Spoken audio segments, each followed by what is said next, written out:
Everybody is going to get old. Everybody, not one is going to get younger. Every day that passes is an older person. You know, when you're young, of course, you spruce up, and you never ever think that one day the strength you have, you know, and got it anymore, you feel like this now and finish. But I want to tell you the truth. Eventually, the whole body starts to give up. Over 1,000 Belizeans turn 60 each year, marking a steady increase in the population of older persons.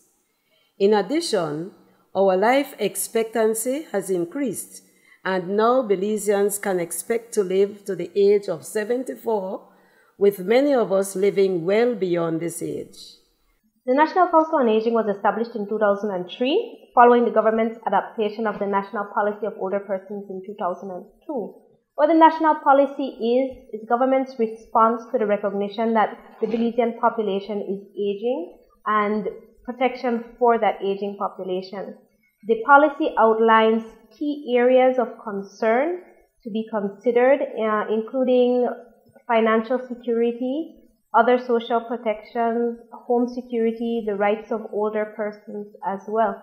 So it covers a broad areas of concern for the population in general as they're aging.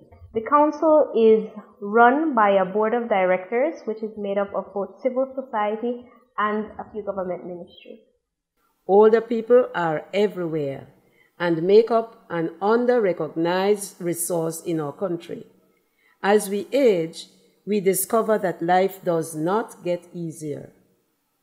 I got a stroke. That's when life changed. Completely changed, because before I was a person very active. One thing that affects a lot of people when they do not accept what they are in. Yeah. Right?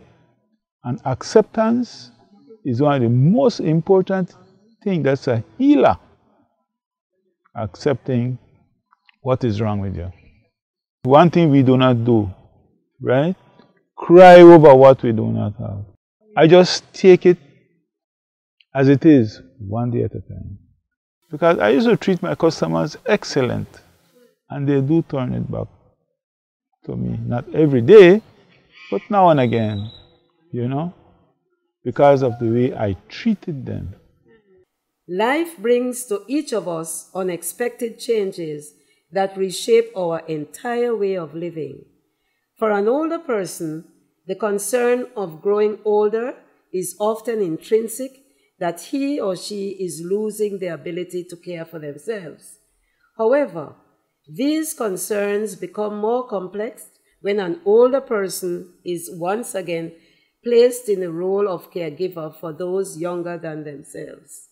I enjoyed 12 years of my retirement. Losing Michelle was very difficult. And she passed very suddenly. So I personally was not prepared to go through an event like this. She was 34 years old with 3 children. But I am happy that, you know, that I am still strong, that I could take care of my grandchildren. Astrid is 10, Alina is 7, and Miguel is 5. I had to change my lifestyle. So now that this happened, you know, I have to get up earlier. I have to prepare breakfast for them. I have to, you know, comb hair, you know, see that they bathe, see that I have to do every single thing for them, you know. It's very hard. Life is very difficult sometimes, especially when you come with the finances and so. But having them is a blessing, you know. In my old age, I still have children running around in the house, because if I didn't have them, this house would be quiet. nobody would have been in here.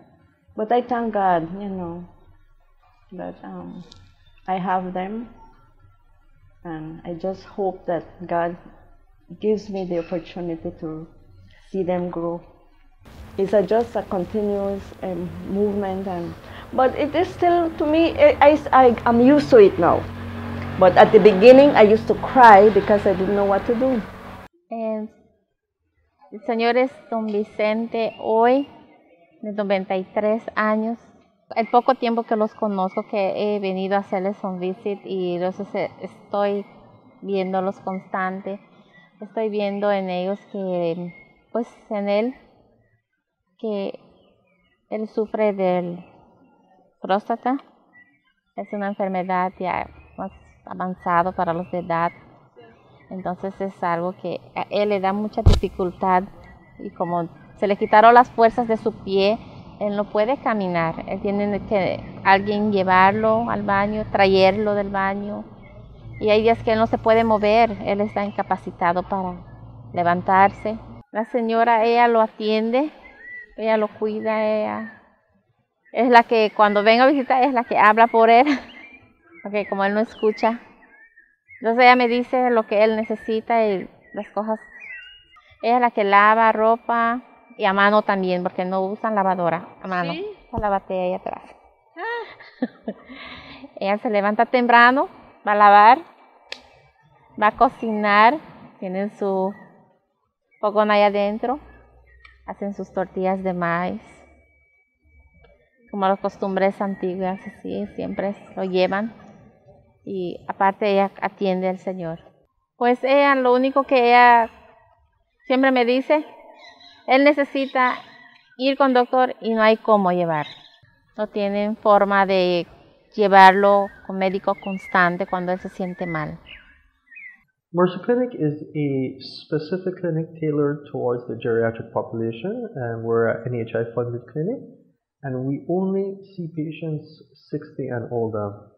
That makes us a little bit different from almost any other clinic in the region.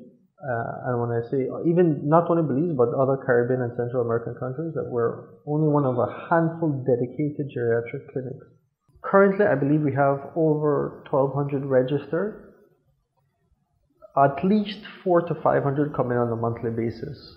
They get the primary care service, and everything they get is for free. We remove the element of finances, so that way there's never an issue whether they have to decide, do I buy my medication or do I have to buy food? So that aspect we are very particular about, to make sure that our patients never have to worry about their health care.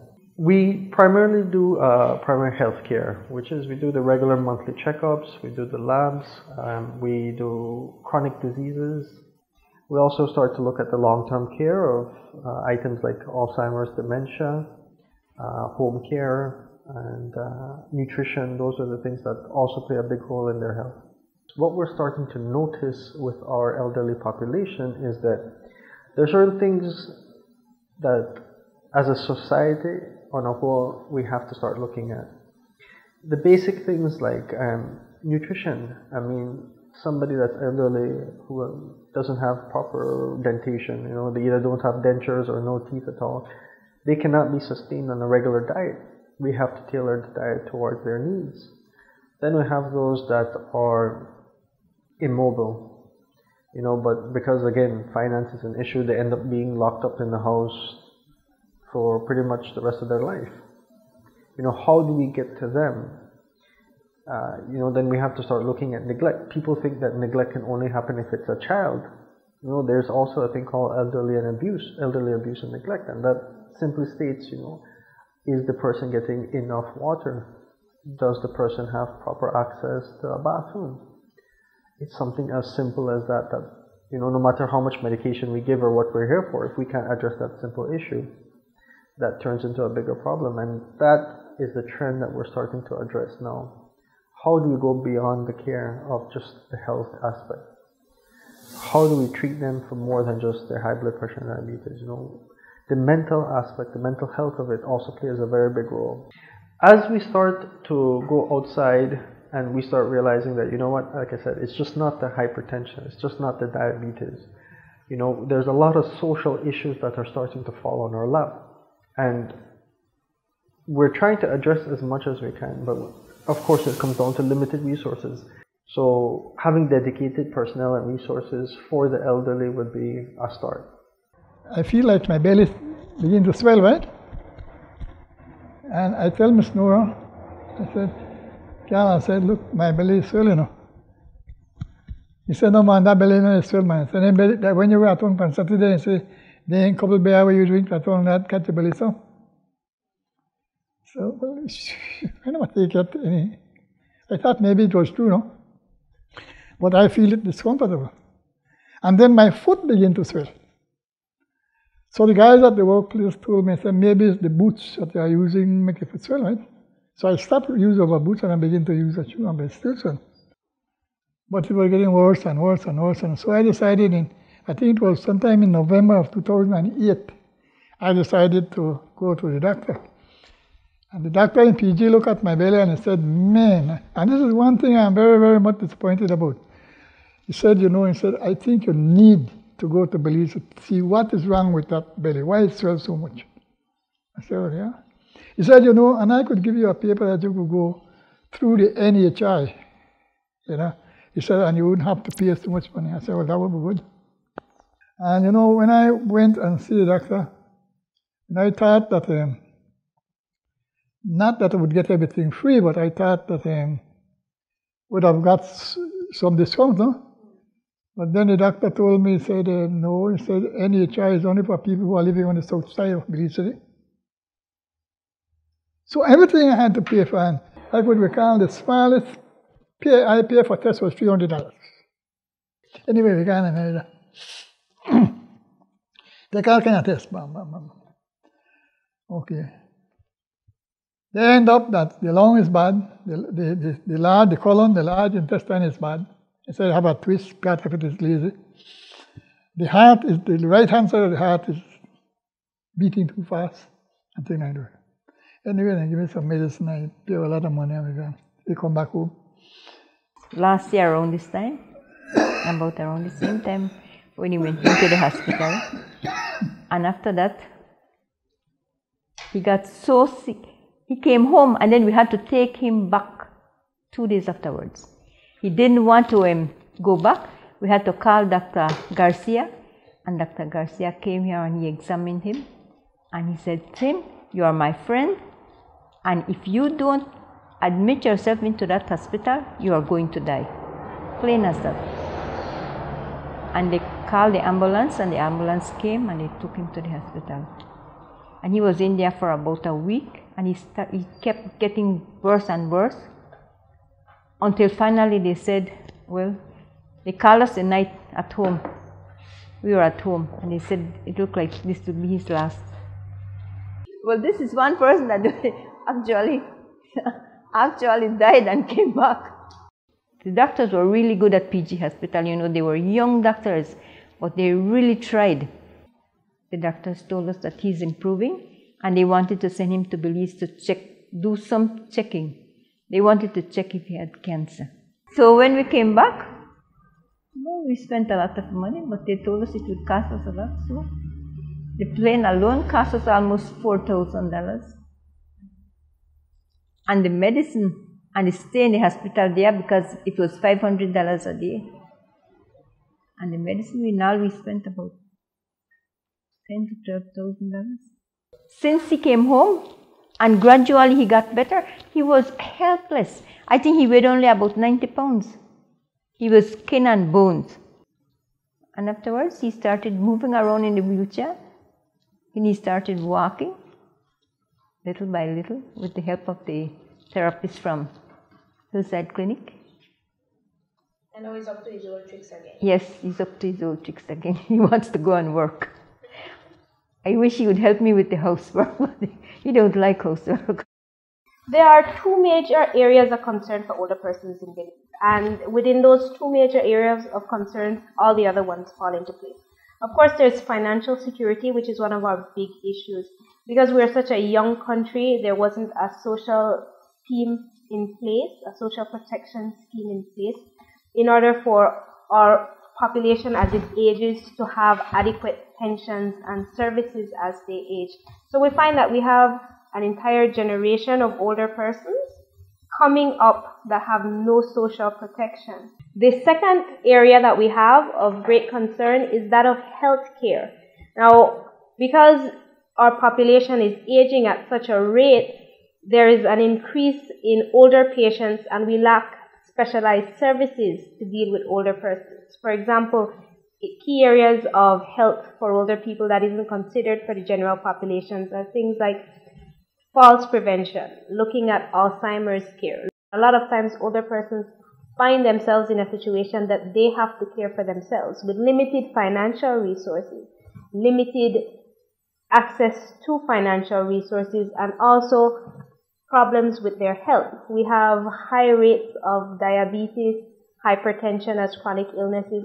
And when we talk about chronic illnesses, we're talking about diseases that will carry on with them for their life course. It's not like having the flu, you take the medication for a few weeks and you're better. A diabetic won't necessarily get better. They can manage their diabetes, but there will be complications that will come along and it will be costly towards the end of life.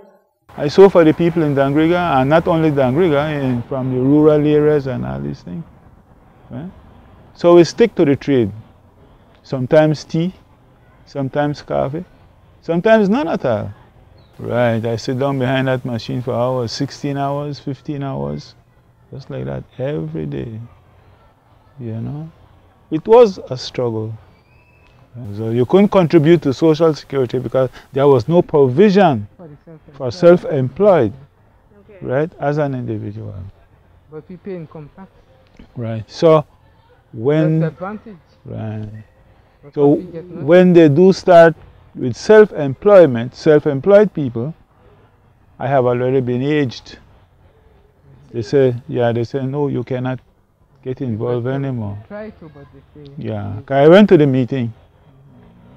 Healthcare may be the most pressing of concerns for older people, but it is often compounded by home care.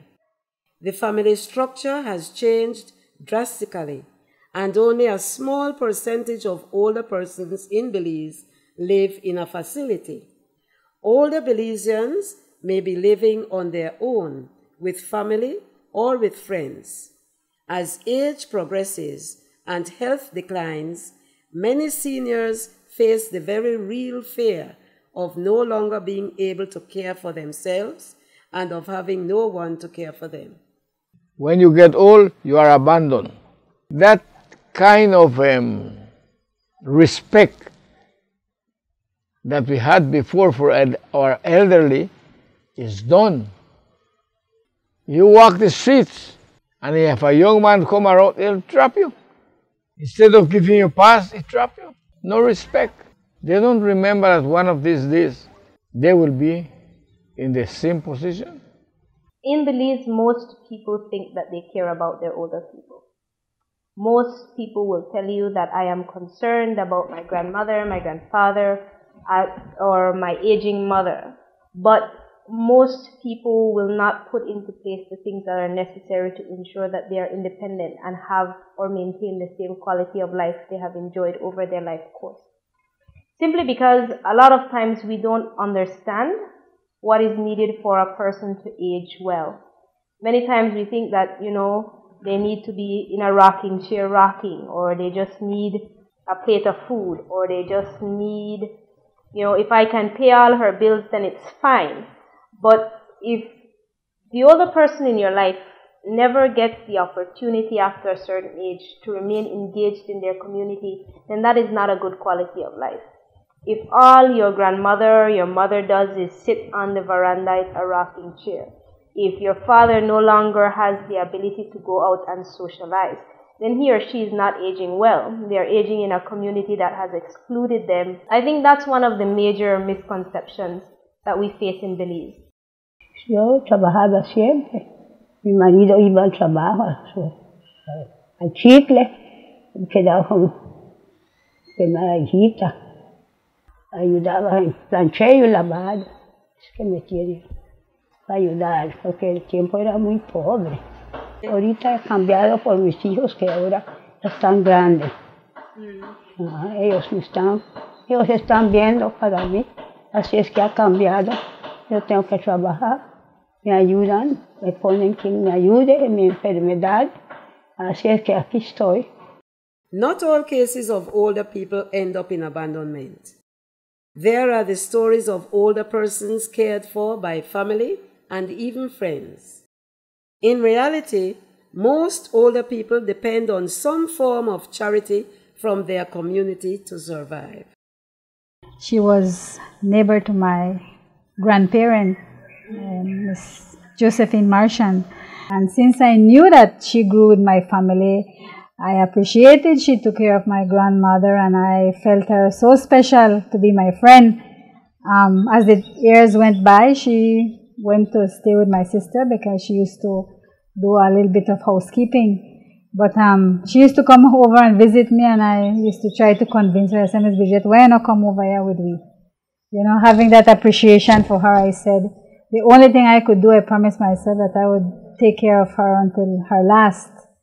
Although we don't know if I might go before, but that is my intention. So I spoke to her and she says, no man, no man. But slowly, you know, we petted her up. She come over and I said, you don't have to go home to them and stay right here. And we had an extra room, and from then on, she's with us. It's going almost to 15 years. She's 90 years now. I fell down there and they had to hustle me to Belize. But then I got better and come back. I'm living on my own. Just friends come in and help.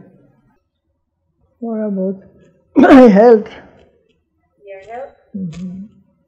And sometimes I'm alone here, and, you know, and then sometimes I get some pain in the stomach. I said, well, I wish somebody would be here with me.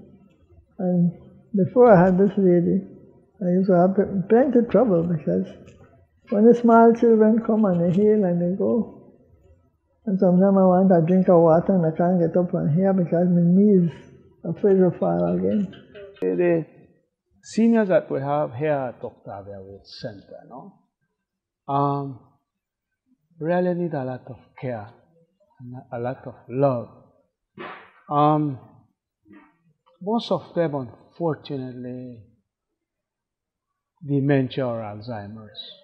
Diabetes is another big issue. So when the home was built, it was meant to be a nursing home. But it's becoming now like a hospital now. It's more like a hospital. Well, now we have a doctor that comes every other week. We have, let's say, 2 nurses. So it's more like a hospital. So the need is there for I would say more assistance. When I came like 10 years ago, we had people that could do a lot of stuff on their own, taking care of the farm, they could do the personal hygiene for themselves, but now we have to do all of that for them. So it has become very challenging. Octavia has been so fortunate that we have a room that we call a physiotherapy room. We have a nurse that does this therapy for all of our seniors here. And as I said before, these seniors age range from 60 to 105. Therapy is done five times a week. I want to tell you that we do need one physio or physiotherapist. But make it be for us, make it stay here. And for the community, of course, no? But we need to train people in physio. We need one physio that will be here. We need a nurses to be here with us. You know, you get volunteers, but the disadvantage with volunteers that they go away. So when we train our own people, you know that we have them here. But when you get volunteers, they're nurse or physio, one 2 weeks, 3 weeks, and they're off. So it will not really benefit much. Then just start you up and you can continue. So we do believe training our own people, physios, And again, geriatric nurses, we are short of those nurses. So again, training how to handle people with Alzheimer's. If we don't do these things now, in our 5 or 10 years, we have a huge problem in our community. The community really helps a lot. And I think this home is where it is because of the people that contribute, that see the need, see the need for help, to help our seniors.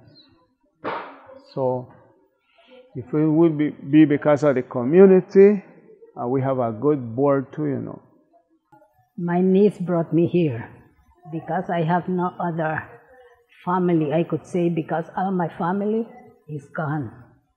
My mother, father, husband, son, even my sisters. I am the only one left. I have been here 8 years. For me, I feel okay. For the first month or two, it was very hard because I was not acquainted to the place. I didn't know the people, strange people, everybody, even the room. I couldn't fall asleep. Yeah, because I get used to the room where I sleep, and then I get acquainted. Right now, if I go to my niece, I cannot stay to sleep over there. Since I've been at Octavia Wade some 15 years now, I find it quite comfortable, quiet and relaxing. Now for the first year, I was a little bit lonely, missed Belize, and I missed my friends and my business too. But after about 8-9 months, I became adjusted. So I'm right at home right now. The question of care also brings the question of finance. In Belize, we lack a system that provides adequate social protection throughout the life course. During a research conducted for the feasibility of a universal pension in Belize, the data indicated that 61% of Belizeans over the age of 60 do not receive a pension from Social Security, and approximately 7% of the population of older people receive a pension from the public service. This indicates that more than 50% of our population, 60 years and over, receives no regular income from a pension scheme. How does this translate into everyday living? This simply means that older people on a large scale continue to work to meet their basic needs after the age of retirement, essentially never retiring or reaching a state of financial security. From the church. The church was giving me a stipend of $100 a month. But there are days, there are months that are nothing called money. Right now, I cannot pay this land right now. A bit of pressure came down. Because we have water bill, light bill, gas bill. I know you have half the money that you had before to pay that. No. So thanks the light bill comes in time the gas done. Water bill comes in. It sure is difficult. You don't have it. It's rough. But in as much as it is rough, we say it is rough, but there's a bit of lightness in it. You know why the lightness is? Because you have that joy within. And that is what keeps us strong. The joy and the love we have within, and that is our, what do you call it, the antidote for this. On a nutshell, it boils down to something like this, that with us, we are not depending on the children. Though we get help from them, but we are not dependent on them, we are not depending on them. Because we know that they too have their own responsibilities. There's a bit of concern because, like I tell you about these bills that I have to pay, and if I had that money, then I would have, been active in paying my bills. But right now, This house was, when I built this house, it was $15 a year. Then you got $35 a year, another $118 a year for this now, and $118. When I see that, well, like I get rich if I get $118. Rich when I see $118. I can't see that to pay to pay this $118 right now. So you see the bit of it brings a bit of depression, you know, on the mind of someone who are going to deal with the kind of situations. So it sure did bring a lot of a slight depression, because I would want to be free. When you owe, you're not free at all. There's also the idea that older persons are well off financially, and that as well, you know, the stories that we've captured have shown that that isn't true. What is true is that older persons find a way to make do with what they have in a very real way. Some of them survive off of $100 a month, and after that they depend upon the kindness of church groups, organizations like HelpAge that will do a Meals on Wheels or Hope. And the rest of it, they just decide that my life is not going to change in any way, so I am going to make the best of what I have, which is oftentimes not very much. My mother has been industrious I know myself.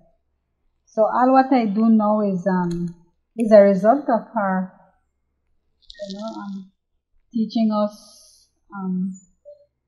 She taught me to embroidery. She encouraged me to join Red Cross from the age of 8, Junior Red Cross. She also encouraged me to join 4-H, where I started to do gardening, planting, doing craft, handicraft. And she has been my inspiration up to this last minute of my breath, because her cooking has been one of the most significant things to me. Okay. Because being a mother, I'm being proud to be who I am, and which involves my heritage. My husband passed away 2001, and I was getting a little stipend, like how he was an ex-service man, but it never lasts long, just about 3 years, and they have to make assessment. And when they came to check, a person from Belize came, and he took pictures of the house, of the place, of my kitchen and everything, and the report went that Orange Rock people don't need. So you're no longer getting the benefit? I don't get nothing. The only thing that they offered was that if you are sick, you send your receipts where you get your treatment and like that, and they refund it back.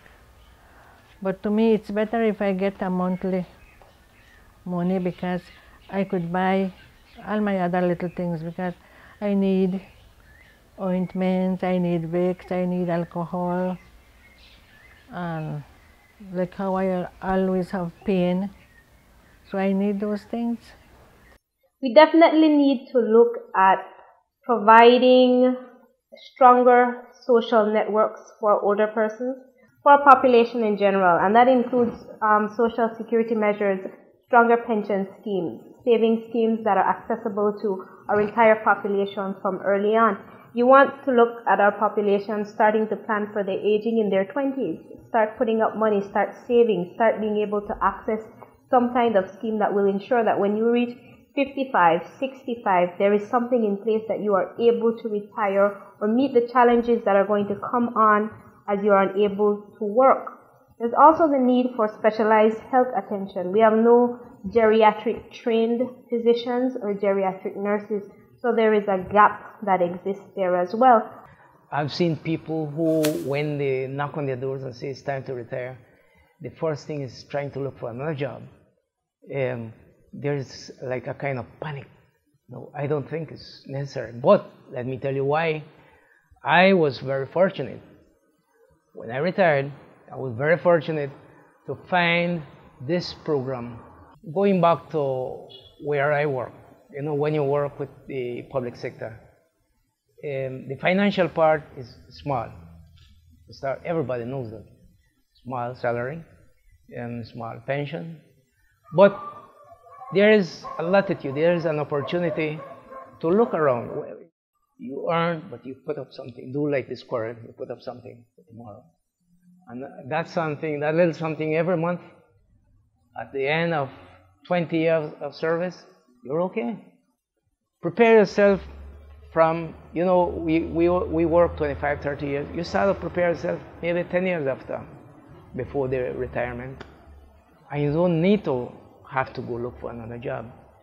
Retirement should be an age of opportunity, a time to embrace life and enjoy the fruits of your labor. In 2010, the National Council on Aging, in collaboration with the Ministry of Health, piloted a Dancing for Health program for seniors in Belmopan and Corozal called Senior Steps. The pilot project came to an end in December of 2010, but the clubs continue to meet weekly. The program has filled a vacuum that once existed in the community, as older persons now find themselves taking an active role in improving their health and also maximizing opportunities to let their presence be known. I enjoy the camaraderie. I enjoy the happiness that we share. I enjoy the concern that everyone has for one another. I enjoy just feeling good when you come to this group. You forget all the little troubles and things that you have at home to do and all the mess that you have to, you know, maybe go home and do. And you just come here and just be what you want to be and just be. And feel good. I like that. We are old people. When we say old people, we don't mean we are feeble. We are not feeble. We are just getting a little bit slower. And there's many places that we like to go, but we can't make it because we cannot climb the stairs. So we like to see a lot of changes in Belize. One of the things that I am very involved in is getting the preferential seating on the buses for the elderly. Started out with the Russell bus line, and they have the seating. And I was on a Shaw bus the other day, and I noticed now that they have it. And I would like to see all of the buses have seating arrangements for the elderly, or people who are disabled, or pregnant women even, you know, people with small infants that are standing, that they need to be able to sit down. And also in the banks and the credit unions to have ramps, have signage for a senior line so that you don't have to stand all the time. And it's coming. It's slow, but it's coming. We want where we could walk on the street any hours of the night without fear. I used to be able to walk the streets after midnight, and I was never afraid. And now, as soon as it's dark, I grab a cab, and I only use the cab drivers that I know. Sweet Belize, the Sweet land of the free. What does it mean to grow older in Belize? For some, it is a struggle. For others, it is a new era in life, to reinvent oneself and embrace change. Each older person in this country has a unique story written by their life's choices. Each of us are writing our own story as we age.